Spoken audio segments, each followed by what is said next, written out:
ನಮಸ್ತೆ ಎಲ್ಲರಿಗೂ. ನನ್ನ ಹೆಸರು ಐಶ್ವರ್ಯ. ನಾನು 5ನೇ ತರಗತಿಯಲ್ಲಿ ಓದುತ್ತಿದ್ದೇನೆ. ಇಂದು ನಾನು ಹೇಳಲಿಕ್ಕೆ ಹೊಂಟಿರುವುದು ಯೋಗ ದಿನದ ಬಗ್ಗೆ. ಹಿರಿಯರಿಲ್ಲದ ಮನೆ, ಉಪ್ಪಿಲ್ಲದ ಅಡುಗೆ, ಯೋಗಾಸನವಿಲ್ಲದ ಮನಸ್ಸು ಹಾಳೂರಿನ ಹದ್ದಿನಂತೆ.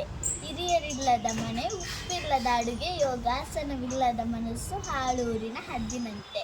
ಈ ಸುಂದರ ವೇದಿಕೆಯ ಮೇಲೆ ಆಸೀನರಾಗಿರುವ ಮುಖ್ಯೋಪಾಧ್ಯಾಯರೇ, ಶಿಕ್ಷಕರೇ, ಗೆಳೆಯರೇ ಹಾಗೂ ಈ ಸಭೆಯಲ್ಲಿರುವ ಪ್ರತಿಯೊಬ್ಬರಿಗೂ ಶುಭೋದಯ ಹೇಳುತ್ತಾ ಅಂತಾರಾಷ್ಟ್ರೀಯ ಯೋಗ ದಿನಾಚರಣೆಯ ಶುಭಾಶಯಗಳು. ಈ ಒಂದು ಸಮಯದಲ್ಲಿ ನಾನು ಅಂತಾರಾಷ್ಟ್ರೀಯ ಯೋಗ ದಿನಾಚರಣೆಯ ಬಗ್ಗೆ ಒಂದೆರಡು ಅನಿಸಿಕೆಗಳನ್ನು ವ್ಯಕ್ತಪಡಿಸುತ್ತೇನೆ. ಜಗತ್ತಿಗೆ ಭಾರತ ನೀಡಿದ ಉನ್ನತ ಕೊಡುಗೆ ಎಂದರೆ ಅದು ಪತಂಜಲಿ ಯೋಗ. ಮನಸ್ಸು ಮತ್ತು ದೇಹವನ್ನು ಸಂಪರ್ಕಿಸುವ ಮತ್ತು ಇವೆರಡರ ನಡುವೆ ಸಮತೋಲನದಲ್ಲಿರಿಸುವ ಪ್ರಾಚೀನ ಕಲೆಯೇ ಯೋಗ. ವಿಶ್ವಸಂಸ್ಥೆಯು ಜೂನ್ 21 ವಿಶ್ವ ಅಂತಾರಾಷ್ಟ್ರೀಯ ಯೋಗ ದಿನಾಚರಣೆ ಎಂದು ಘೋಷಿಸುವ ನಿರ್ಣಯವನ್ನು ಅಂಗೀಕರಿಸಿದೆ. ಅಂದಿನಿಂದ ಇಂದಿನವರೆಗೂ ಜಗತ್ತಿನಾದ್ಯಂತ ಲಕ್ಷಾಂತರ ಜನರು ಉತ್ಸಾಹದಿಂದ ಅಭ್ಯಾಸ ಮಾಡುತ್ತಾರೆ. ಭಾರತದ ಪಾಲಿಗೆ ಜೂನ್ 21 ಐತಿಹಾಸಿಕ ದಿನ.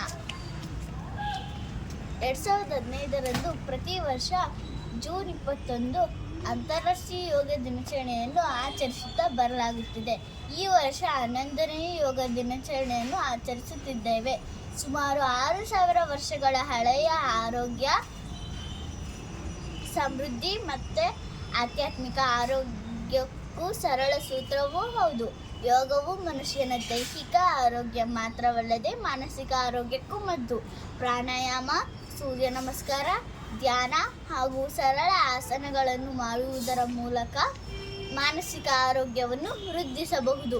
ಕೋಪ, ಏಕಾಗ್ರತೆಯ ಕೊರತೆ, ಒತ್ತಡ ಈ ರೀತಿಯ ಮಾನಸಿಕ ಸಮಸ್ಯೆಗಳಿಗೆ ದಿನನಿತ್ಯ ಯೋಗ ಮಾಡುವುದರ ಮೂಲಕ ಪರಿಹಾರ ಕಂಡುಕೊಳ್ಳಬಹುದು.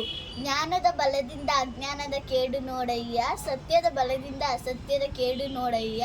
ಅದೇ ರೀತಿ ಚಂಚಲ ಮನಸ್ಸಿನ ಕೇಡನ್ನು ಯೋಗದಿಂದ ನೋಡಯ್ಯ ಎನ್ನುತ್ತಾ ನನ್ನ 2 ಅನಿಸಿಕೆಗಳನ್ನು ಮುಗಿಸುತ್ತೇನೆ. ಜೈ ಹಿಂದ್, ಜೈ ಭಾರತ್ ಮಾತಾ. ಧನ್ಯವಾದಗಳು.